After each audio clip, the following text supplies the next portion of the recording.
Well, hello everyone. This is Jason back with you at the Red Rock Northern Mountain Railroad. Today is Saturday, April 28th.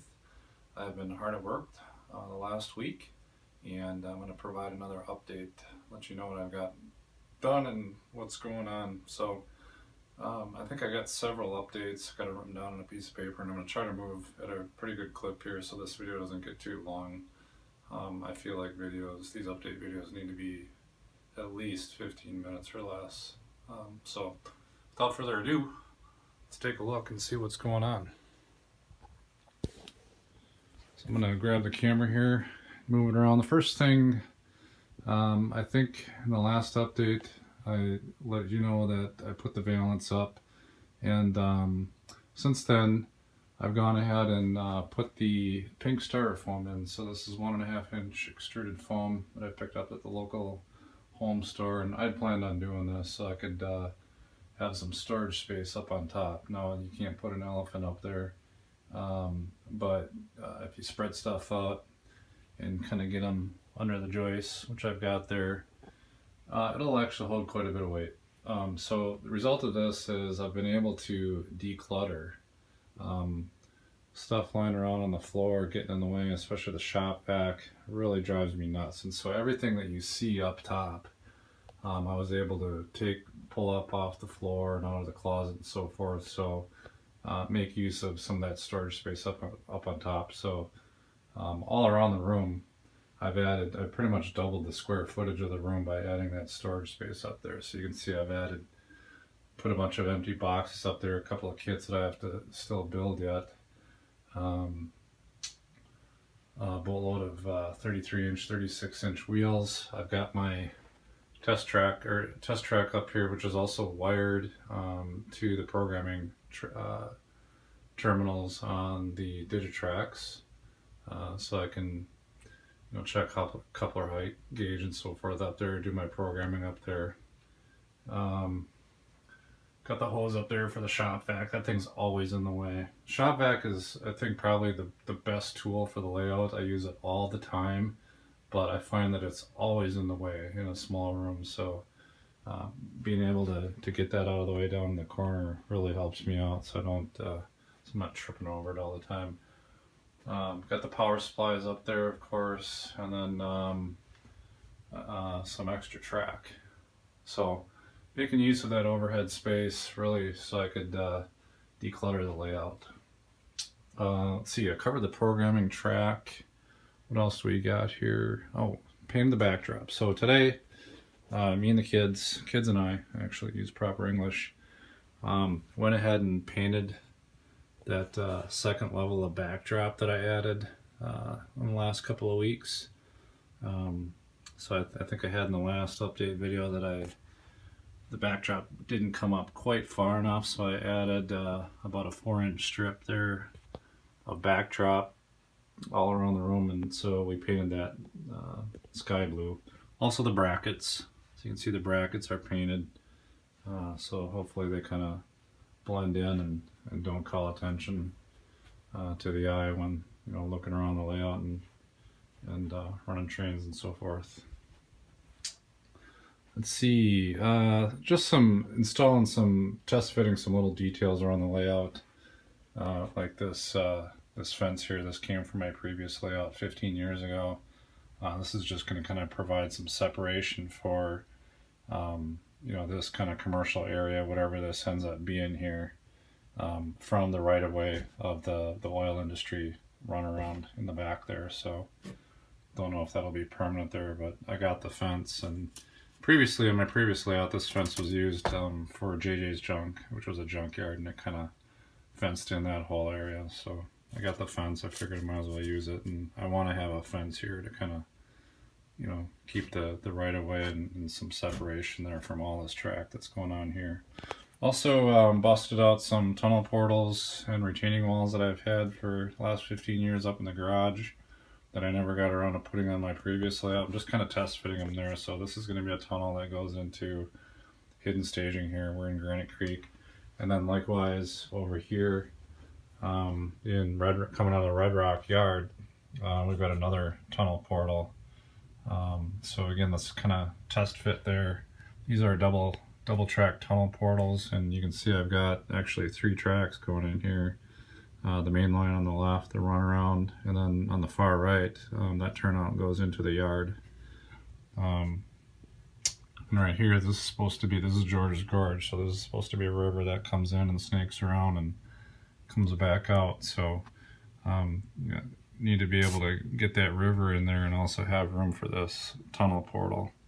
So I don't know right now if I'm going to have the tunnel portal like this and just kind of straight and head on, or you know, if I should do something like, you know, angle it like that, kind of, I don't know.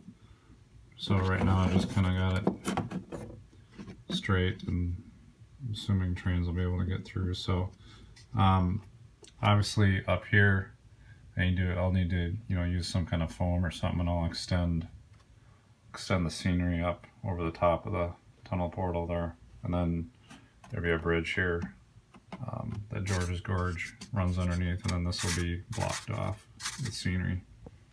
Okay, let's see. Oh, the retaining walls. So I started hiding the hidden staging. So the hidden staging is actually starting to be hidden. So you can see I put up the retaining, started to kind of rough in the retaining walls, or what will be retaining walls around the layout.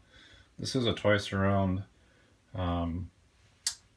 railroad in a, you know, 11 by 10 space with multiple levels. So to be able to achieve that, it's, you know, it's fairly tight, and the result of that is that, you know, you've got a lot of retaining wall action going on here to kind of separate the upper level from the lower level. And there's not a lot of room, you know, to bring, you know, for instance in this section, a hill down because we got tracks, you know, going on right there. So the result is we got to use retaining walls. So I'll figure out, you know, what these actual retaining walls will be. I know Chooch has some nice peel and stick on type retaining wall type stuff and material. Anyways, we got more retaining wall over here. This is the tunnel. I need another tunnel portal here going into hidden staging that goes back around Granite Creek. And then you can see I've got the retaining wall hiding Granite Creek hidden staging. So there's trains behind there, and I've got, of course, the retaining wall kind of wraps around. And this is just kind of sitting up there. Really, the retaining wall would end about right here. Cut that off because this is a bridge, and that's a bridge right there. So there's supposed to be a river, another river that snakes around down there. I forget the name of the river for the track plan, but anyway, so retaining walls galore. Got to figure out how to make them look nice without trying to get too redundant. But let's see, team track. Okay, so I made a change here. In the back here, this industry right here, this actually was a passenger station. In my last video, I had the passenger depot sitting there. I've pulled it out and went by the original track plan, which is to put the passenger depot pretty much right off the main line. I decided I wanted to have more industries for car cards and waybills, and I couldn't find a spot really for my team track, and I thought this would be a nice spot maybe for the team track. So for now, that's the idea, that the team track's going to go there. I've got another flat back kind of background building that I've ordered. It was real cheap and inexpensive. It just mounts on foam board. It's a I think it's a bakery, if I remember right. But anyways, I'm gonna try putting that right here to see if maybe we can get actually another industry to switch here that would share the track with the team track. We'll see how that looks when that comes in. And so it's got a loading dock and so forth, and so it would take, you know, box cars and so forth, and probably some. It would probably take as well the hoppers that come out of Centennial Mills over here. I keep wanting to say airside hoppers. or center flow hoppers, but they'd be air slide hoppers. So potential here for, having cars routed from Centennial Mills, with flour exported down to that bakery. All right, let's see what else we got here. Okay, yard work.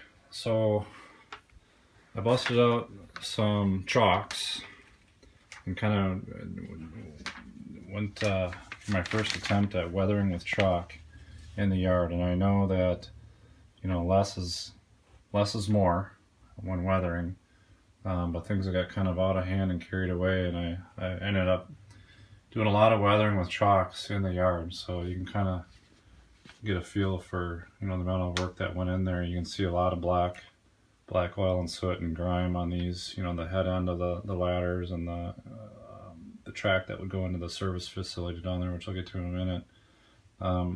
This has actually been touched up quite a bit because yesterday I think I did a pretty bad job on it. It ended up looking like a calico cat. There was so much orange and yellow and black, and there was way too much contrast going on. So I kind of knocked down some of those colors and stuck to a theme of, black should mainly be between the tracks, with a little bit of oil that can leak on the outside of the tracks if it's deep enough. And so I think what I got now looks pretty good. I'll try to get a close up so you can see.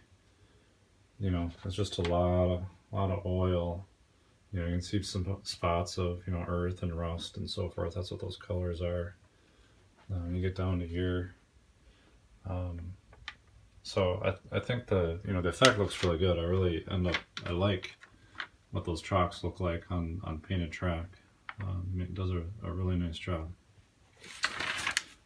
Also, for the first time, tried while I had the chalk out, put some on this. I think that's a Jeep 35. I think that Union Pacific Atlas locomotive. So I just put some on those are the radiator grills there. And not a complete job. Probably some that go on chalk should go on that dynamic brake hatch. I'm not sure about up here, but it was just my first attempt, and I spent 5 minutes doing it, and I don't know, it looks better. I also put some on the trucks. So, okay, engine facility. So I might have caught it while I was panning the camera around, but I spent a lot of time putting in this concrete slab in the engine facility. So I'm finally going to call the slab done. It's painted. It was really a labor of love, but it's made out of spackle, just like my service road in the back. And I won't get into the pros and cons, but suffice to say, if I made another one of these, or at least more large projects of this size, I probably won't use spackle in the future. It is fairly flexible early on, but the main thing is once it dries, it's not very durable. It's pretty fragile and delicate. You can put a couple of coats of paint on it. It has some strength on the surface, but underneath, spackle dries pretty soft, so it's very vulnerable to damage. So we got it in, got it painted, Woodland Scenics concrete paint.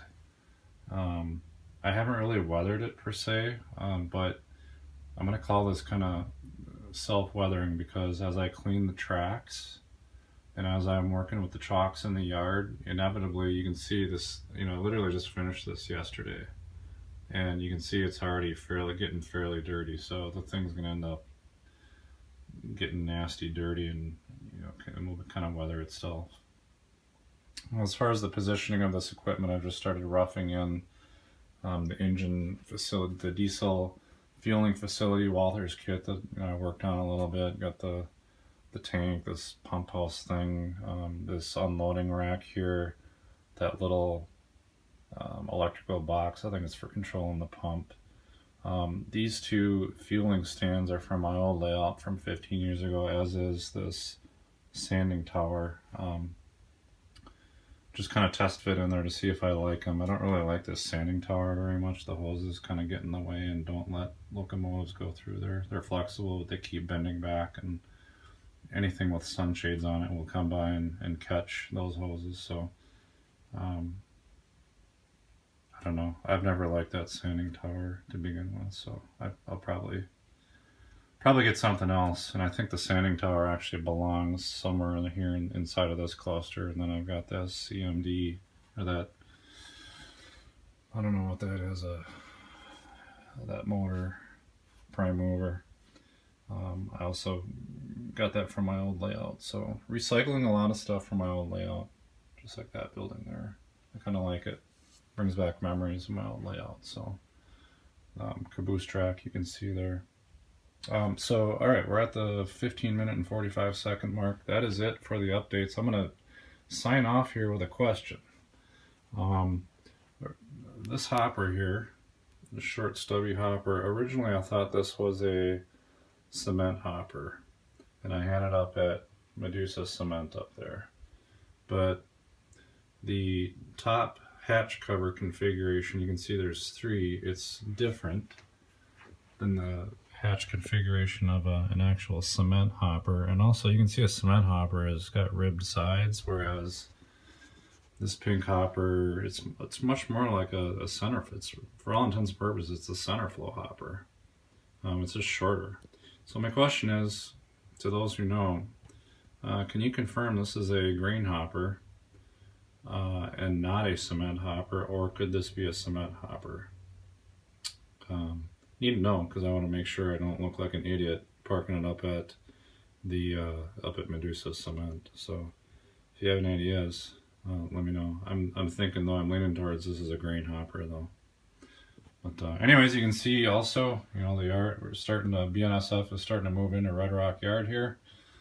You got trucks coming in with equipment, office equipment and shop equipment. They're still working on the road back here, and they're going to get a parking lot. We got a container dropped off, unloading stuff there. So starting to see some activity. I've been working hard. I got to travel for work this week, and so I'm going to play a little trains tonight and tomorrow and have some fun, because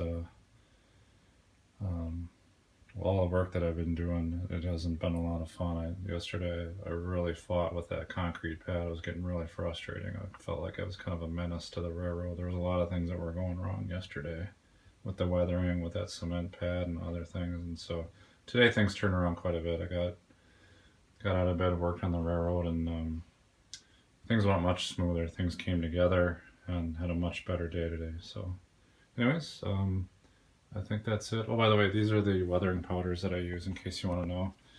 These powders I did not use. These are from my old layout. I never even really used them. But you can see what's happening here. They're really, unless I want to weather something rust, these will work, but they all blended together. You know, I'm supposed to have a compartment of, you know, grimy black, and the rest is rust. You can see my grimy black has been infiltrated with rust, but so I don't really use those, not yet anyways. What I've been using is these powders here that I ordered a couple months ago, and what I've really been using a lot in the yard is the dark earth, the medium earth in this kit, and then also all that black you saw in the yard for the most part is grimy black. I used a little bit of soot black. But mostly what's been in the yard is the blacks and the earth colors. The rust I find is really bright orange and bright red, and I'm sure it has correct applications, but right now I'm kind of sticking with the darker colors. So that is it.